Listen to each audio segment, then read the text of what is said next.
ସକାଳର ଏଇ ଶୀତୁଆ ପାଗରେ ଯଦି ଗୋଟେ କପ୍ ଚାହା ମିଳିଯାଏ ଲାଗେ ଯେମିତି ଚାବି ଦିଆ କଣ୍ଢେଇରେ କିଏ ଚାବି ଭରି ଦେଇଛି।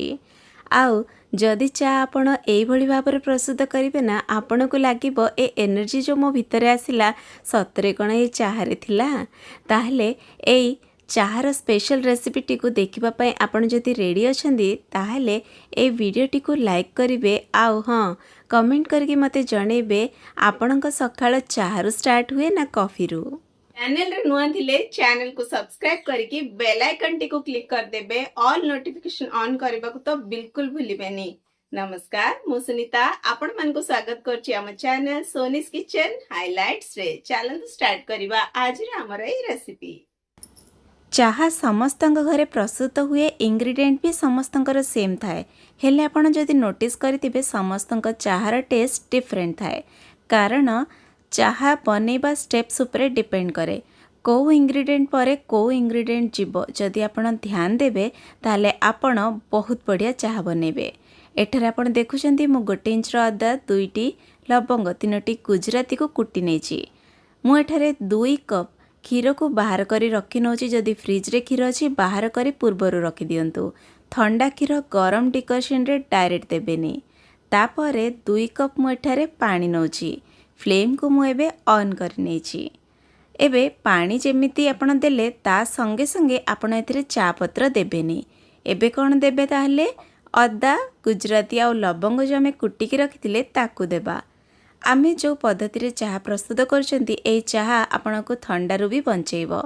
ଆପଣଙ୍କର ଯଦି ଗଳା ଖରାପ ଅଛି ଆପଣଙ୍କୁ ବହୁତ ରିଲିଫ୍ ଦେବ।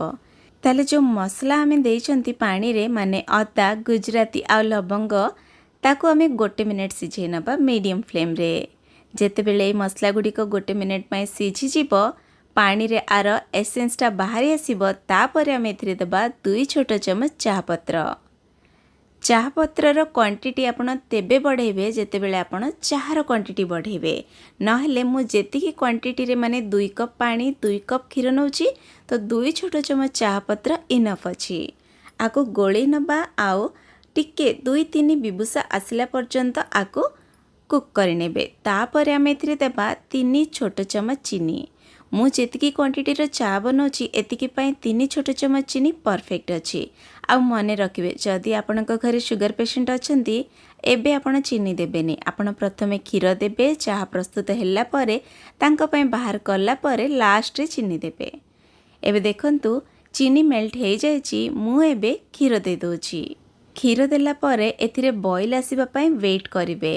ଦେଖନ୍ତୁ ବଏଲ୍ ଆସିଯାଇଛି। ଏବେ ଏଥିରେ ଆମେ ଟିକେ ତୁଳସୀ ପତ୍ର ଦେଇଦେବା। ହଁ, ତୁଳସୀ ପତ୍ର ଦେଲେ ବାସ୍ନା ତ ଭଲ ଆସେ, ସାଥିରେ ଥଣ୍ଡାରୁ ବି ଆମକୁ ବଞ୍ଚାଇଥାଏ ଆଉ ଏ ଚାହାର ହେଲ୍ଥ ବେନିଫିଟ୍ସ ବି ବଢ଼ିଯାଏ। ତା ସହିତ ଟିକେ ଗୋଲାପର ପଙ୍ଖୁଡ଼ି ଆମେ ଦେଇଦେବା ଯେଉଁଟାକି ଆହୁରି ବଢ଼ିଆ ଫ୍ଲେଭର ଏଥିରେ ଆଡ଼୍ କରିଦିଏ। ମାନେ ଆପଣଙ୍କର ଗୋଲାପୀ ଗୋଲାପୀ ଥଣ୍ଡାରେ ଗୋଲାପୀ ଗୋଲାପୀ ଚାହା ପ୍ରସ୍ତୁତ ହେଇଯିବ। ଆଉ ଏ ଚାହା ଆପଣଙ୍କ ମୁଡ଼କୁ ଏମିତି ଫ୍ରେଶ୍ କରିବ ନା ଆପଣ ଖାଲି ବନେଇଲେ ଜାଣିବେ। ତାପରେ ଆପଣ ଏବେ ଭିଡ଼ିଓରେ ଦେଖିପାରୁଥିବେ ଏମିତି ବେଲାରେ ମାନେ ଚାମଚରେ ଚା ନେଇକି ଏମିତି ପକେଇବେ। ଏ ଷ୍ଟେପ୍ଟା ନିହାତି ଭାବରେ କରିବେ। ସବୁ ଚାହା ଦୋକାନୀ ଏମିତି କରନ୍ତି ଆଉ ଏହାର ଟେଷ୍ଟ ଏଥିରେ ବଢ଼ି ଯାଇଥାଏ। ଆପଣ ନିଶ୍ଚୟ ଏମିତି ଭାବରେ କରିକି ଚାହାକୁ ଟିକେ ସମୟ ସିଝେଇ ନେବେ। ଏବେ ଆପଣ ଦେଖିପାରୁଥିବେ ଚାହାର କଲର୍ ଆଉ ଟେକ୍ସଚର କେତେ ବଢ଼ିଆ ହେଇଛି। ଏବେ ଆମେ ଫ୍ଲେମ୍କୁ ଅଫ୍ କରିବା ଆଉ ଚାଲ ଏଇ ଗରମା ଗରମ ଚାହାକୁ ଏଇ ଗୋଲାପୀ ଗୋଲାପୀ ଥଣ୍ଡାରେ ବିସ୍କିଟ୍ ସହିତ ପ୍ରଥମେ ଏନ୍ଜୟ କରିବା ଆଉ ଦିନର ଶୁଭାରମ୍ଭ କରିବା। ଆଉ ମୋ ୟୁଟ୍ୟୁବ୍ ଫ୍ୟାମିଲି ଆପଣ ସମସ୍ତଙ୍କୁ ମୋ ତରଫରୁ ଇଂରାଜୀ ନବବର୍ଷର ଅନେକ ଅନେକ ଶୁଭେଚ୍ଛା ଆଉ ଶୁଭକାମନା। ପ୍ରଭୁ ଜଗନ୍ନାଥଙ୍କ କୃପାରୁ ଆପଣମାନଙ୍କର ଚଲାପଥ କୁସୁମିତ ହେଉ। Happy new year 2025। ଆଉ ଏଇ ବର୍ଷ 2025ର ପ୍ରଥମ ଭିଡ଼ିଓ ମୋ ଚ୍ୟାନେଲରେ ଚାହାର ଭିଡ଼ିଓ।